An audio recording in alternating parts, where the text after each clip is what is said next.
कोशिश करे कि चंद कतरे आंसू निकल जाए, कोशिश करे कि यहां से लौटने के बाद दुनिया की मोहब्बत घट जाए, कोशिश करें यहां से लौटने के बाद सोने की दीवार और मिट्टी की दीवार दोनों आपके नजदीक बराबर हो जाए। जब तक लालच है, जब तक हिर्स है, वो बंदा बाकमाल कभी नहीं हो सकता। जब तक जबान में चूना और दही दोनों का फर्क है, ये टेस्टी है और वो टेस्टी नहीं है, उस वक्त तक ये बंदा कभी बाकमाल नहीं हो सकता। इसलिए बुजुर्गों ने कहा है कि अपने नफ्स को मार डाल। चाहे सामने 18 साल की कोई खूबसूरत लड़की हो, चाहे सामने कोई 90 साल की खुसट बुढ़िया हो, उन दोनों में कोई फर्क पैदा ना हो। अगर ये क्वालिटी पैदा हो गई तो तुझसे बड़ा बहादुर, तुझसे बड़ा फाइटर, तुझसे बड़ा बादशाह, तुझसे बड़ा हाकिम, तुझसे बड़ा जवां मर्द कोई नहीं है। जहां ख्वाहिश की गुलामी है वहां रुसवाई है, जहां नफ्सानी ख्वाहिश को मिटाना है वहीं सरवरी है, वहीं बादशाही है। आज जो दुनिया में आग लगी है, आज जो दुनिया में ज़िनाकारी फैली है, कत्ल आम हुआ है, सूदखोरी बढ़ी है, सिर्फ नफ्स बंदे का मोटा हो गया, सिर्फ बंदे ख्वाहिश का गुलाम हो गया। अच्छा कपड़ा, अच्छा खाना, अच्छा घर, अच्छी गाड़ी, आराम से रहना, इसी ख्वाहिश की वजह से बंदा जलील हो गया, गोरा चेहरा काला हो गया, जिंदगी बोझ बन गई, फांसी के फंदे पे लटक गया। डीएम बनने के बाद जहर खा के मर रहा है, क्योंकि डीएम की तनख्वाह है 2 लाख महीना, उसको जरूरत है 2 करोड़ रुपए महीने की। अब वह रिश्वत लेके 20 लाख कमाया, मगर जो सपना है उसका बच्चों को ऑक्सफोर्ड और कैम्ब्रिज में पढ़ाने का, उसके लिए पैसा नहीं मिला, जहर खा के मर गया। फिल्म इंडस्ट्रीज में काम कर रहा है, सपना है कि 50 करोड़ का बंगला समंदर के किनारे खरीद ले, जहां अमिताभ बच्चन का बंगला है वहां खरीद ले। पैसा है उसके पास 25 करोड़ रुपए, वहां बंगला मिल रहा है 100 करोड़ में। अब साहब वो दिन रात नाच रहा है, गा रहा है, फिल्मों पे फिल्में साइन कर रहा है, 100 करोड़ रुपए उसके पास नहीं हो रहे हैं। जब देखा कि अमिताभ का मुकाबला नहीं कर पा रहा हूं तो समंदर में कूद करके जान दे दिया, फांसी के फंदे पे लटक गया। नहीं देखा सुशांत सिंह राजपूत इसी बिहार का रहने वाला था, करोड़ों कमाने वाला, जब देखा कि जो मैं चाहता हूं नहीं मिल रहा है, फांसी के फंदे पे लटक गया। वह हीरोइन करोड़ों कमाने वाले, जब देखा कि नहीं मिल रहा पैसा, 100 करोड़ रुपए नहीं है, 50 करोड़ पास में है, तो पंखे से लटक गई। लाश सड़ने के बाद 4-5 दिन के बाद तब खबर मिली यहां से लाश की बदबू आ रही है, वहां से उसको निकाला गया।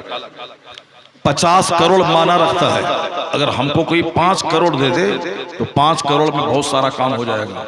50 लाख में घर बन जाएगा, 10 लाख में स्विफ्ट कार हो जाएगी, 10 लाख रुपए में एक छोटी सी दुकान हो जाएगी, 50 लाख में एक बिजनेस हो जाएगा, 5 लाख मदरसा में दे देंगे, 5 लाख मस्जिद में दे देंगे, 5 लाख पीर साहब को खानका में दुआ के लिए दे देंगे, 2 लाख रुपए मौलाना साहब को दे देंगे, वो जलसा में मेरा चर्चा करता रहेगा, तो नाम हो जाएगा। घर भी, गाड़ी भी, मकान भी, 50 लाख खर्च करके 10 बीघा जमीन खरीद लेंगे, देहात में खेती बाड़ी करेंगे, आराम से खाएंगे, कार से चलेंगे, आदमी मस्त हो जाएगा। 20-25 लाख करोड़ में मस्त हो जाएगा। यहाँ 100 करोड़ है, जहर खा के मर रहा है, 100 करोड़ रुपए हैं, फांसी के फंदे पे लटक रही है। अभी 5 दिन पहले एक टीवी में नाचने वाली हीरोइन वो मर गई, जहर खा के मर गई। एक 46 साल का एक्टर अभी 10 दिन पहले फिट रहने वाला, जिम में जाने वाला, कोई हार्ट अटैक नहीं आएगा, मैं जिम में 1 घंटा सुबह 1 घंटा शाम एक्सरसाइज करता हूँ, फिट रहूंगा, ना तोंद निकलेगा। तोंद तो उसका निकलता है जो खाता है सोता है, खाता है सोता है, खाता है सोता है, काम नहीं करता है। उसका ये पेट टोकरी की तरह ऐसे निकल गया होता है, पैर सूखा है, इधर सर सूखा है, और पेट अंगीठी की तरह निकल जाता है। उसका दुश्मन वह खुद है जो खाया सोया। ये दुनिया खाने सोने की जगह नहीं, ये दुनिया काम करने की जगह है, ये दुनिया जद्दोजहद की जगह है। फजर से लेकर जोहर तक कोई नमाज फर्ज नहीं है, ताकि 8 घंटे बंदा खेत में काम करे, 8 घंटा दुकान में खड़ा रहे, 8 घंटा ऑफिस में नौकरी करे, 8 घंटे जी भर की मेहनत करे। अगर मस्जिद का इमाम है, कोई काम नहीं है तो फजर के बाद सोए नहीं, फजर से लेकर जोहर तक खूब मेहनत करे, 5 किताबों का मुताला करे और हदीस याद करे 10, 7 दिन में 70 हदीस याद करे और जुमा के दिन 70 हदीस सुना दे, तो 70 गांव से लोग उनकी मस्जिद में आके भीड़ लगा देंगे। अगर तकरीर सुननी है तो फला मस्जिद में चलो, हर जुमा को 70 हदीस मौलाना सुनाता है। आज जो मस्जिद में नमाजी नहीं है, मौलवी साहब 12:30 बजे से लेकर 1 बजे तक भूखता रहता है, 5 बच्चा बैठा रहता है और शिकायत है कि लोग नहीं आते। लोग कैसे आएंगे? तुम फजर के बाद सोएगा, जोहर के बाद खा के सोएगा, असर के बाद रुमाल झाड़ेगा, मगरिब बाद बैठ करके पान चबाएगा, इशा के बाद सो जाएगा, किताब कब पढ़ेगा, हदीस कब याद करेगा, कुरान पाक की आयतों को कब रटेगा? रमजान का महीना आएगा तो सारी रात जाग करके खूब ऐसे ऐसे रटेगा, झूमेगा, और फिर तरावी में सुनाएगा तो आगे जाएगा पीछे आएगा, आगे जाएगा पीछे आएगा, फिर सूरह दुखान सूरह मुज़म्मिल छोड़ करके आगे बढ़ जाएगा। अब बोलेगा कि इज्जत नहीं हो रही, कैसे इज्जत मिलेगी? यह दुनिया मेहनत की जगह है, स्ट्रगल की। पढ़ने के जमाने में रटा, अब सारी जिंदगी कुरान को याद रखने के लिए डेली ये मामूल बना ले कि 5 पारा मुझको डेली पढ़ना है, तभी नाश्ता खाना है। 5 पारा पढ़ने में लगते हैं 2.5 घंटे। 2.5 घंटे फजर की नमाज अगर खत्म हो गई 6 बजे, 7, 8, 8:30 तक ये वजीफा बना ले, वो यही सबसे बड़ा वजीफा है 5 पारा कुरान पढ़ना। जब तक ना पढ़े उस वक्त तक नाश्ता नहीं करे। अगर डेली यह पढ़ा तो रमजान के दिन में यह खाएगा, मस्त रहेगा, रात में 1000 दरूद, दिन में 2000 दरूद पढ़ेगा।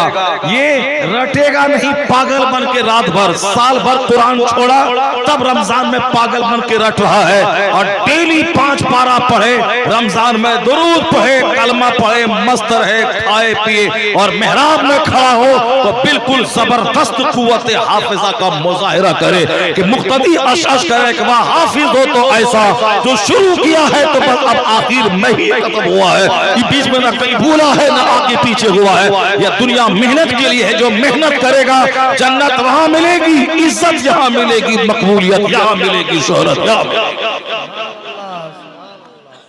दुनिया और आखिरत दोनों डिपार्टमेंट दुनिया मेहनत की जगह है। और जो मौलवी साहब 70% इमाम साहब को देखेंगे आप, ये तोन निकला हुआ रहता है।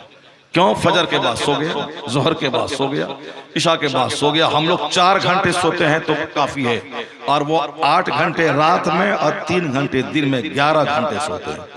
खाना है, सोना है, मस्त रहना है, अब पूरा चलने में सांस फूलना है। तकरीर जुमा के दिन 10 मिनट करते करते पसीना पसीना हो जाना, और नमाज पढ़ाने के सलाम फेरने तक तो बिल्कुल समझ लीजिए कि बिल्कुल निढाल हो जाना, सांस ऊपर चढ़ना है। मेहनती ने खाया सोया, खाया सोया। ये दुनिया कमाने की जगह है, ये दुनिया मेहनत की जगह है, स्ट्रगल की जगह। अल्लाह ने पैसा दिया आपको, हल नहीं चलाना है तो किताब पढ़ो। अल्लाह ने पैसा दिया आपको, कोई काम नहीं, नौकर गुलाम है, गाड़ी चलाने के लिए, जूता पोछने के लिए, पोछा लगाने के लिए, नौकरानी है, घर में काम करने के लिए किचन में, तो फिर आप खाएंगे, हमारी माँ बहन बेटियां खाएंगी और सोएंगी, हाथ में रिमोट रहेगा, टेलीविजन देखेंगे और टेलीविजन देखेंगी, खाएंगी, सोएंगी। इमाम साहब की तरह उनका भी हाल हो जाएगा, उनका भी तोंद निकलेगा। 80 साल 80 केजी का 180 केजी का हो जाएगी, चर्बी बढ़ेगी, अब किचन नहीं जाएगी, आएगी तो हॉस्पिटल दौड़ के आएगी जाएगी, सीढ़ी पे चढ़ेगी, सीना पकड़ के बैठ जाएगी, हाँपेगी। अब जाहिर सी बात है वो काम ही नहीं करती है, ना मसाला पीसना है, ना उफली में देना है, ना कोई काम करना है। अब ऐसे ऐसे करते हैं, हाँ दम निकल जाएगा, दम निकल जाएगा। अब सीढ़ी पे, अगर अल्लाह ने पैसा दिया है तुमको तो नौकर गुलाम सब है, काम करने वाला, काम करने वाली, तो तुम्हारा काम यही है कि तुम शौहर के लिए खाना अपने से बनाओ, बच्चों शौहर को अपने से खिलाओ, नीचे से लेकर ऊपर तक 50 बार सीढ़ी से ऊपर दौड़ के जाओ, वहां से दौड़ के नीचे आओ। उसके बाद रोजाना 5 वक्त की नमाज पाबंदी से पढ़ो, और उसके अलावा 50 रकात नमाज नफल पढ़, ताकि पसीना निकल जाए, न तोंद निकलेगा, न दम फूलेगा, न ऊपर चढ़ने के बाद सीना पकड़ना पड़ेगा, चुस्त और दुरुस्त रहेगी। जो दुनिया के तकाजों को पूरा नहीं करेगी वह डॉक्टर के पास दौड़ेगी, और जो मुसल्ले की तरफ दौड़ेगी वह डॉक्टर के पास कम जाएगी। यहाँ स्वस्थ रहेगी, मरे तो नमाज के बदले में जन्नत में ऐश करेगी।